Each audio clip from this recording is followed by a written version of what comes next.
Hey, my boating on a budget brothers and sisters.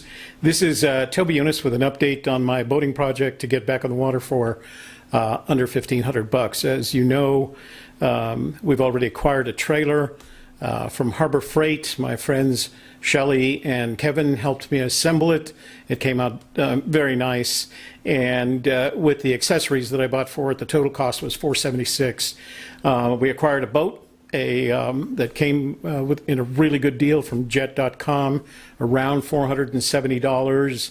It's a 9.4. It's a made by Sun Dolphin, but it's a water tender 9.4. Very nice little boat, very shippy. The last piece of all of this is propulsion. And I decided what I wanted to do was assemble the motor myself. That was the best possible price. I had expected to have around $400 to $500 remaining for the motor. I actually have just a little bit more than that. But I still want to put it together myself. And what I found while looking on eBay, well, these folks called Kayak Buddies. And I will note it's spelled YS, Kayak Buddies, as opposed to DIES. They will sell you an entire outboard motor with kind of an off-brand four-stroke air-cooled engine, either 35 cc's or 50 cc's. But I realized that was a replica of the Honda 35 cc motor. So what I've done is I've ordered just the lower half, what they call the outboard motor leg, from them. It costs about $200, and this fitting right here is a 3-inch fitting. There's a clutch in here, a clutch in the motor, and it's a direct fit, no adapters or anything are required.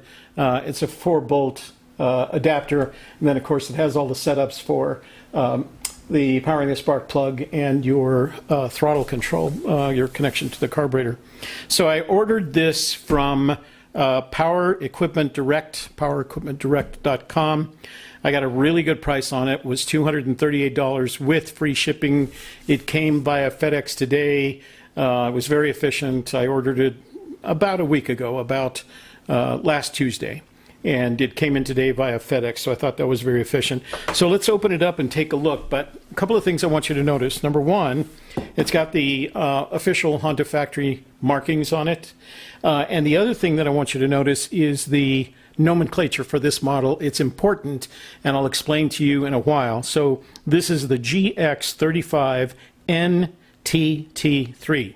GX35 NTT3. That nomenclature will become important in, as you'll see in just a moment. So let's open it up here.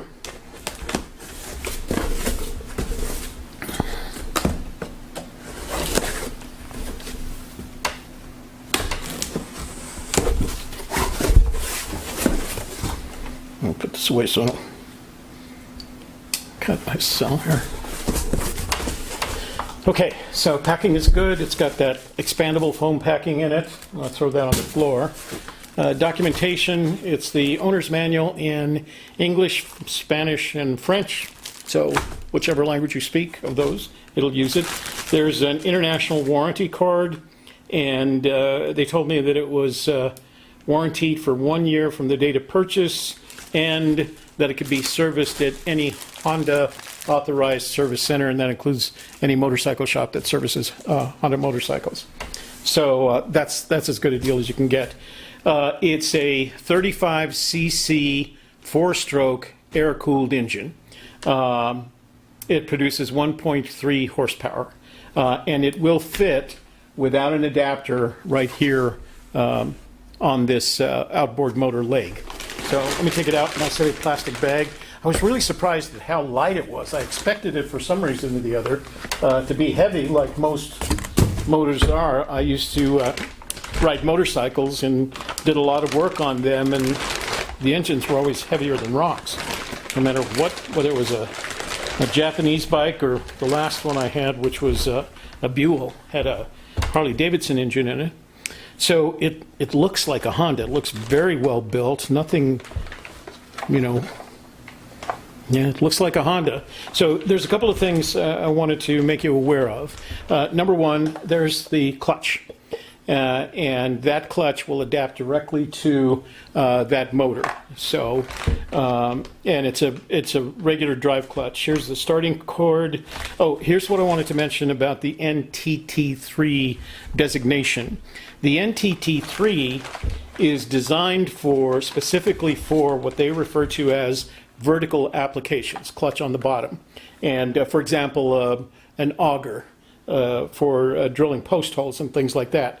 That's a vertical application. So the fuel tank is oriented for that vertical application, which is what you want for the outboard motor. Don't make the mistake, I guess you could make it, it's not a mistake, but there's another variation that's made for horizontal applications, and this neck tilts up this way. So it's not going to be as convenient to refill your gas tank. The gas tank holds, I think, 0.7 gallons. As soon as I get it constructed, the first thing we'll do is take it out and test how long the gas tank is good for. My guess, based on previous experience, is probably 1 to 2 hours at full throttle. So it's a good-looking little motor. It's light. I can't imagine that the combination of the two, that is the outboard motor and the outboard motor lake, are going to be more than 20 pounds, but this gives us one step closer to putting that boat on the water and having it powered. Again, 4-stroke, 35 cc's, air-cooled, so you don't have to have water cooling, and you don't have all the problems associated with water cooling, especially if you're going to have this in salt water, not that I plan to from around here. So that's the next step. The outboard motor leg should arrive next week. I will probably assemble it first, and then I'll give you guys a look at the finished product once I have it assembled. Thanks for watching. I look forward to seeing you again soon. This is Toby Eunice with Boating on a Budget.